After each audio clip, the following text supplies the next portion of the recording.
Hello दोस्तों, welcome to my channel. आप सभी का स्वागत है। आज हम बात करेंगे biology class 11th biology algae सवाल के बारे में डिटेल्स में अध्ययन करेंगे। अगर आप चैनल पर नए हैं तो कृपया चैनल को लाइक कीजिए, सब्सक्राइब कीजिए और अपने साथियों के साथ शेयर कर दीजिए। तो वीडियो शुरू करते हैं दोस्तों। बात करते हैं एल्गी शैवाल क्या है। सबसे पहले हम बात करते हैं शैवाल एल्गी के परिचय के बारे में। तो एल्गी का परिचय जो है, शैवाल जो है ये मुख्य रूप से जलीय पादप होता है जो कि हरे, भूरे और लाल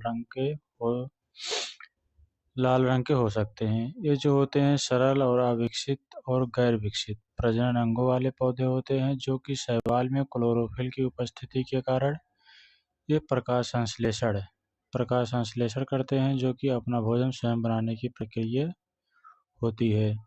जो एल्गी होती है ये अपना जो भोजन बनाने की प्रक्रिया होती है स्वयं बनाते हैं, ये स्वपोषी होते हैं। जो कि अपना भोजन स्वयं बनाते हैं। बात करते हैं नेक्स्ट इनके हम कैरेक्टर्स बारे में बात करते हैं, इनकी विशेषताएं क्या होती हैं। तो शैवाल की विशेषताएं क्या होती है उनके बारे में जानेंगे। तो पहली जो विशेषता है अधिकतर शैवाल जो है जलीय होते हैं, मीठे पानी और खारे पानी दोनों में पाए जाते हैं। आपको जो अधिकतर शैवाल देखने को मिलेंगे वो आपको मीठे पानी और खारे पानी दोनों में पाए जाते हैं और ये जलीय होते हैं कि जल में ज़्यादा पाए जाते हैं आपको। और आगे हम बात करते हैं कि ये जो कुछ होते हैं, कुछ शैवाल नमी वाली भूमि, लकड़ी या चट्टानों पर उगते हैं। आपको कुछ शैवाल जैसे कि चट्टानों पर मिलेंगे, उसके बाद भूमि या लकड़ी पर मिलेंगे जहाँ पर नमी देखने को मिलेगा। नेक्स्ट पॉइंट है कि शैवाल जो होता है सरल संरचना वाले पौधे होते हैं जो एक कोशिकीय या बहुकोशिकीय हो सकते हैं। शैवाल आपको एक सरल संरचना वाले पौधे में दिखेंगे और जो कि ये यूनिसेल्युलर एंड मल्टीसेल्युलर दोनों होते हैं। आगे हम बात करते हैं कि सभी शैवाल जो होते हैं ऑटोट्रॉफिक होते हैं और प्रकाश संश्लेषण द्वारा ये भोजन बनाते हैं। जो शैवाल होते हैं ये ऑटोट्रॉफिक होते हैं और प्रकाश संश्लेषण द्वारा अपना भोजन बनाते हैं। तो नेक्स्ट बात करते हैं दोस्तों कि नेक्स्ट है कि इनकी जो कोशिकीय भित्ति होती है वह सेलुलोज और पेक्टिन की बनी होती है। इनका जो शैवाल होता है, शैवाल का रंग क्लोरोफिल या अन्य पिगमेंट्स के कारण हरा या भूरा या लाल रंग हो सकता है। और पुनरुत्पादन विभाजक अलैंगिक या लैंगिक प्रजनन के माध्यम से होता है। जो इनमें पुनरुत्पादन विभाजक होता है असेक्सुअल एंड सेक्सुअल प्रजनन रिप्रोडक्शन के माध्यम से होता है। आगे हम देखते हैं इसमें कि जो जल होता है, जल में कार्बन डाइऑक्साइड अवशोषित करते हैं और ऑक्सीजन का उत्पादन करते हैं।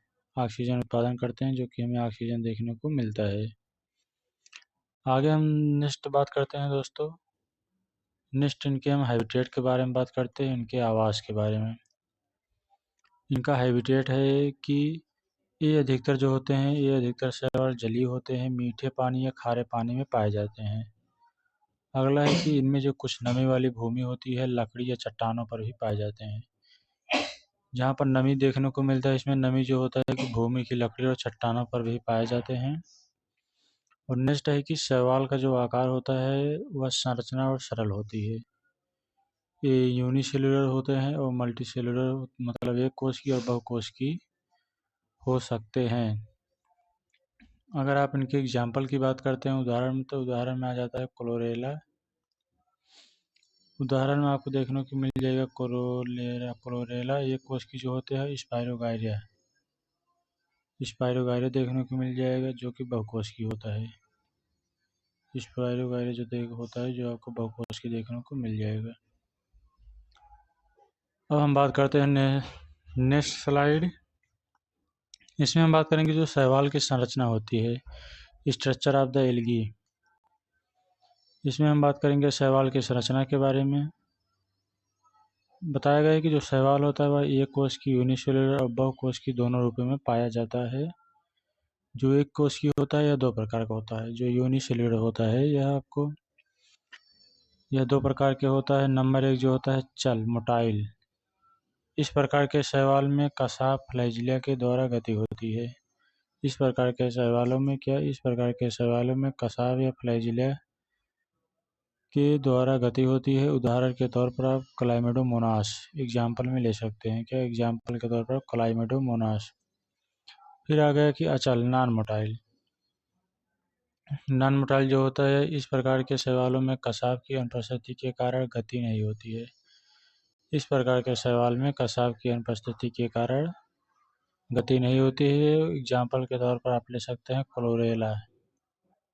क्लोरेला जो होता है, इसमें आपको गति देखने को नहीं मिलेगी, जो कि एब्सेंट रहता है। इस प्रकार के जो शैवाल होते हैं वो यूनिसेलुलर एंड मल्टी सेलुलर का उपयोग किया जाता है। आगे हम बात करते हैं दोस्तों, जो यूनिसेलुलर के अंतर्गत जो ऑर्गेनिज्म आते हैं, जो यूनिसेलुलर ऑर्गेनिज्म के जो अंतर्गत आपको देखने को मिलेंगे आपको। पहला तो क्लाइमेडोमोनास यूनिसेलुलर के अंतर्गत आते हैं। यूग्लिना यूनिसेलुलर के अंतर्गत आते हैं। अमीबा जो होते हैं यूनिसेलुलर के अंतर्गत आते हैं। और हम बात करेंगे जो पैरामीशियम होते हैं, पैरामीशियम भी आपको यूनिसेलुलर के अंतर्गत देखने को मिलेंगे। नेक्स्ट बात करते हैं दोस्तों बहुकोश की, मल्टी सेलुलर क्या होता है। अगर हम मल्टी सेलुलर के बारे में बात करते हैं तो ये निम्नलिखित प्रकार के जो मल्टी सेलुलर होता है, निम्नलिखित प्रकार के होते हैं। सबसे पहला अगर हम बात करते हैं तो मंडली कोलाइनल जो होता है मंडली, इस प्रकार के जो शैवाल होते हैं, इसमें कई कोशिकाएं एक साथ मिलकर एक समूह या उपनिवेश बनाती हैं ना। ये कई कोशिकाएं एक साथ मिलकर एक समूह या उपनिवेश बनाती हैं। कुछ मंडली शैवाल में कोशिकाओं की संख्या निश्चित होती है। इसमें कहा गया है कि कुछ मंडलीय शैवाल में कोशिकाओं की संख्या निश्चित होती है और यह समूह गति करने में सक्षम होता है। इस प्रकार के समूह को सीनोबियम कहते हैं। एग्जाम्पल में आप वॉलवॉक्स या पेंडोराइना ले सकते हैं। एग्जाम्पल के तौर पर आप वॉलवॉक्स और पेंडोराइना एग्जाम्पल में। अगला पॉइंट आपका है कि गोलाभ मंडल। ये जो टाइप होता है, इस प्रकार के शैवाल में आपको जो होता है कोशिकाएं जो होती है संख्या अनियमित होती हैं और ये अचल होते हैं। एग्जाम्पल के ले सकते हैं आप हाइड्रोडक्टियान। जो हाइड्रोडक्टियान होता है, इसमें जो शैवालों और कोशिकाओं की संख्या होती है अनियमित रूप से होती है, नियमित आपको देखने को नहीं मिलता है। अगला हम बात करते हैं नेक्स्ट टाइप की।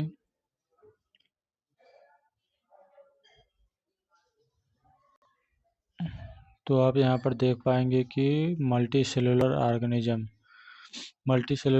के आपको जो देखने को मिलेंगे ऑक्टोपस और टेरोमाइजियन। ऑक्टोपस और टेरोमाइजियन, ये दो आपको देखने को मिलेंगे। नेक्स्ट बात करते हैं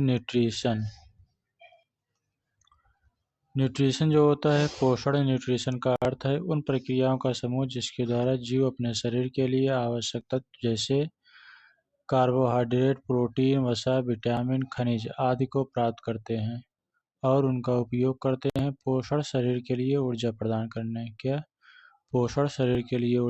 करने, कोशिकाओं की मरम्मत और वृद्धि करने तथा स्वस्थ जीवन बनाए रखने के लिए आवश्यक होते हैं।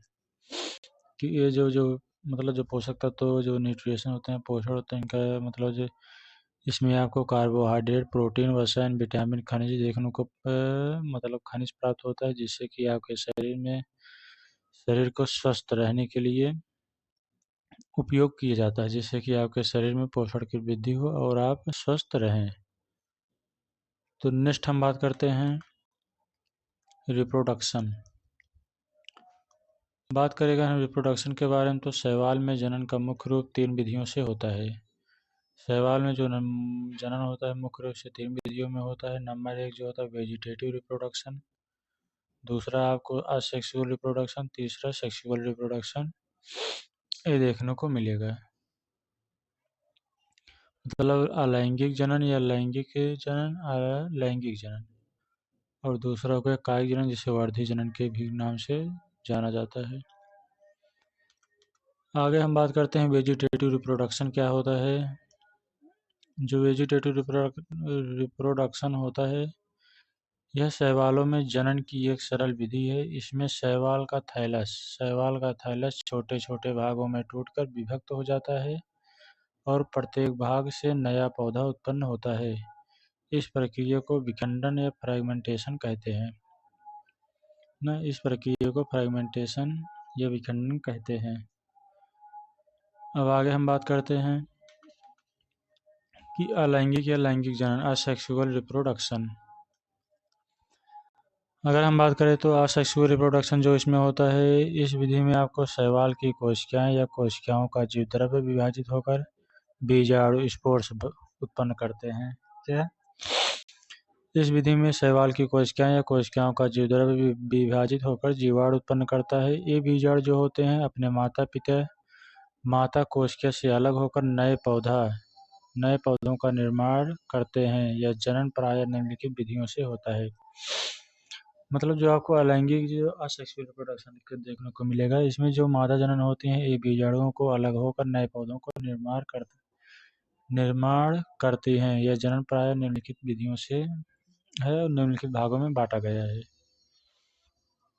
अब हम बात करते हैं इनके निम्नलिखित स्टेजेस के बारे में बात करेंगे। निम्नलिखित स्टेज इनके देखिए बाइनरी फिजन और मल्टीपल फिजन। इसमें आपको अमीबा और एरिकेला मिल जाएगा। इसमें आपका यूप्लेक्सिकम, उसके बाद इसमें आपको ट्राइपनोसोमा मिल जाएगा। बाइनरी फिजन में फ्लैजिलेट मिल जाएगा, पैरामीशियम फ्लैजिलेट कर, फिर पैरामीशियम देखने को आपको मिल जाएगा। इसमें आपको प्लेक्टोमाइसीज और बेडेलोविब्रियो ये देखने को आपको मिलेगा, जो कि इसमें विभाजन की प्रक्रिया के द्वारा विभाजित होकर एक नए सेल का निर्माण करते हैं। तो आगे हम बात करते हैं, अब इनमें पहला पॉइंट होगा चल बीजाणु, जिसे बोलते हैं चल बीजाणु, बाइजोस्पोर। अगर हम बात करें चल बीजाणु या बाइजोस्पोर, तो इसमें की क्या प्रक्रिया है। इस विधि में हमें जो होता है, अनुकूल वातावरण में शैवाल जो होता है वह द्विकशाभिकी बाइफ्लैजिलेटेड या चतुर कशाभिकी, जिसे कि क्वाड्रिलेटरल फ्लैजिलेट बीजाणु उत्पन्न करते हैं। जब मात्र कोशिका फटती है तो ये बीजाणु बाहर निकलते हैं और नए पौधों को जन्म देते हैं। एग्जाम्पल में आप यूलोथ्रिक्स और ओडोगोनियम में चल बीजाणु बनते हैं। चल बीजाणु का जो एग्जाम्पल है यूलोथ्रिक्स है और ओडोगोनियम की चल बीजाणु बनते हैं। आगे हम बात करते हैं दोस्तों, तो पॉइंट नंबर टू में आपको देखने को मिलेगा अचल बीजाणु, जिसे बोलते हैं बाइप्लानोस्पोर। इस प्रक्रिया में आपको क्या प्रक्रिया होती है। इसमें आपको देखने को मिलेगा जब वातावरण प्रतिकूल होता है तो कोशिकाओं का जीव द्रव्य कोशिका की भीतरी परत से अलग होकर एक से अधिक अचल बीजाणु ये प्लानोस्पोर बनाता है। इनकी दीवार पतली होती है और अनुकूल परिस्थितियों में ये बीजाणु नए पौधों का निर्माण करते हैं। एग्जाम्पल में आप क्लोरेला या अचल बीजाणु बनते हैं। क्या क्लोरेला या अचल बीजाणु देखने को मिलता है। अचल बीजाणु का जो एग्जाम्पल होता है वह आपको क्लोरेला इस एग्जाम्पल के अंतर्गत आता है। अब हम आगे बात करते हैं दोस्तों, इसमें तीसरा पॉइंट आपको देखने को मिल जाएगा। तीसरा पॉइंट है कि बाई हाइप्नोस्पोर जो है सुप्तर बीजाणु द्वारा, मतलब इसको आप इंग्लिश में बात करेंगे तो हाइप्नोस्पोर इसका नाम है। इसमें जो होता है प्रतिकूल परिस्थिति में जो कोशिका होता है, कोशिका का जो द्रव्य कोशिका की दीवार से अलग होकर विभाजित होता है और कोशिका के भीतर मोटी दीवार वाले सुप्त बीजाणु हाइप्नोस्पोर उत्पन्न होता है। ये बीजाणु जो होते हैं विश्राम अवस्था में रेस्टिंग पीरियड में रहते हैं और अनुकूल परिस्थितियों में ये नए पौधों का निर्माण करते हैं एग्जाम्पल में आप ले सकते हैं वाचेरिया। एग्जाम्पल में आपको वाचेरिया देखने को मिल जाएगा, जो कि बाई हाइप्नोस्पोर के अंतर्गत आता है। नेक्स्ट हम बात करेंगे पॉइंट 4 में जिसे बोलते हैं एकाइनेट स्पोर। एकाइनेट स्पोर में क्या फॉर्मेशन होता है? इस विधि में जो होता है कोशिका की दीवार मोटी हो जाती है और एक गोल संरचना बनती है जिसे एकाइनेट कहा जाता है। एकाइनेट प्रतिकूल परिस्थितियों में बनते हैं और अनुकूल परिस्थितियों में ये नए पौधों का निर्माण करते हैं। एग्जाम्पल में आप ले सकते हैं क्लाइडोफोरा। एग्जाम्पल में आप ले सकते हैं क्लाइडोफोरा जो होता है ये एकाइनेट का निर्माण में हेल्प करता है, मदद करता है। नेक्स्ट हम बात करते हैं पाल्मेला अवस्था। पाल्मेला अवस्था के अंतर्गत आपको देखने को मिलेगा कि कभी कभी जो होता है कभी कभी अचल या चल बीजाणु मात्र कोशिका से बाहर नहीं निकलते बल्कि कोशिका के अंदर ही एक श्लेष्मिक आवरण म्यूसिलेजिनस शीट से घिर कर रहते हैं। इसमें कोशिकाएं विभाजित होती रहती हैं और एक कॉलोनी के रूप में विकसित हो जाती हैं। ये जो आपको देखने को मिलेगा इसमें जो होती हैं ये कॉलोनी के रूप में विकसित हो जाती हैं पाल्मेला स्टेज में।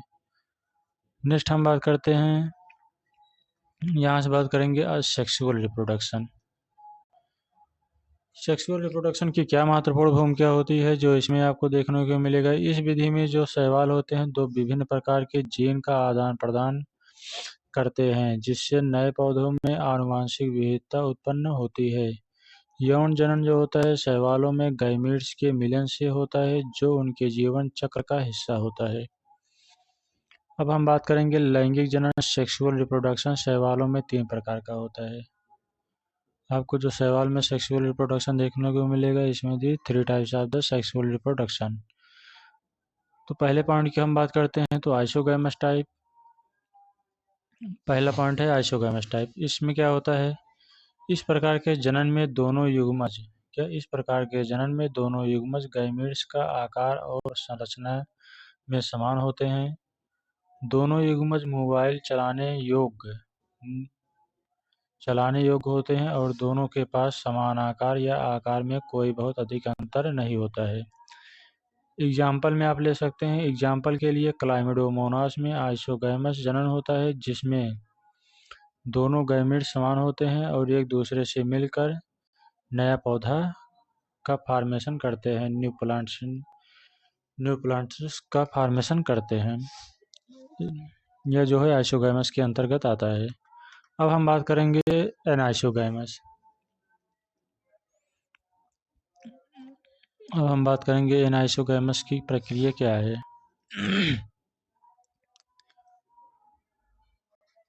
एनाइसोगैमस की बात करें तो इस प्रक्रिया में जो होता है जनन में दो युग्मज आकार आसमान होते हैं। एक युग्मज जो होता है बड़ा और स्थिर नॉन मोटाइल होता है जबकि जो दूसरा युग्मज होता है छोटा और गतिशील मोटाइल में होता है। इस प्रकार के जनन में आमतौर पर जो पुरुष और महिला का युग्मज मतलब गैमीट जो होते हैं स्पष्ट में अंतर होता है। एग्जाम्पल के लिए आप यूलोथ्रिक्स जो होता है इसमें एनाइसोगैमस का जनन होता है जिसमें एक युग्मज बड़ा और दूसरा स्थिर होता है और दूसरा युग्मज जो होता है वो गतिशील होता है। बड़ा मतलब जो पहला एक युग्मज होता है वो बड़ा और स्थिर होता है, जो दूसरा होता है वो गतिशील की अवस्था में रहता है। तो यहाँ पर आप देख पाएंगे different types of the anisogamous. का इमेज ए और बी सी 3 स्टेजेस में डिवाइड हुआ है। पहले स्टेज में आप देखेंगे तो एनाइसोगैमस जो होता है एकदम मोटाइल गैमीट्स है। दूसरे में उगैमी नॉन मोटाइल एक cell of the motile sperm cell. तीसरा एनाइसोगैमस नॉन मोटाइल गैमीट्स का फॉर्मेशन की प्रक्रिया हो रही है। तीसरा हम बात करेंगे उगैमस में क्या प्रक्रिया होती है। उगैमस जो होता है इस प्रक्रिया के जनन में एक बड़ी स्थिर युग्मज मतलब अंडाणु और एक छोटा गतिशील युग्मज बीजाणु होते हैं। अंडाणु जो होते हैं अधिकतर स्थिर होते हैं, बीजाणु उन्हें निषेचित करने के लिए तैरते हैं। बीजाणु जो होते हैं उन्हें निषेचित करने के लिए तैरते हैं। इस प्रकार का जनन जो होता है शैवालों में उन्नत जीवन चक्र की ओर इशारा करता है ना। इस प्रकार का जनन जो होता है शैवालों में उन्नत जीवन चक्र की ओर इशारा करता है। एग्जाम्पल ले सकते हैं मतलब फ्यूकस जो कि उगैमीय जनन का उगैमस जनन होता है, जहां अंडाणु और शुक्राणु स्पर्म का मतलब मिलन होता है, फर्टिलाइजेशन की प्रक्रिया होती है, उसे बोलते हैं स्पर्म एंड द एग का मिलन। आगे हम बात करेंगे तो मान लो उसका इमेज एनाइसोगाइमस का, जिस तरह से इसमें प्लाज्मागामी की प्रक्रिया यहाँ पर हो गई। Sexual introduction in the chlamydomonas in the inheritance. इस प्रक्रिया के माध्यम से यहाँ पर ये पूरे एक लाइफ साइकिल को दर्शाया गया है। यहाँ पर प्लाज्मागामी की प्रक्रिया फॉर्मेशन होकर यहाँ पर कैरियोगामी एंड द प्लास्टिड फ्यूजन करके न्यू वेजिटेटिव जाइगोट बना रहा है। वेजिटेटिव जाइगोट होकर के यहाँ पर मियासिस माइटोसिस का फॉर्मेशन हो रहा है। फिर स्टेबल ऑफ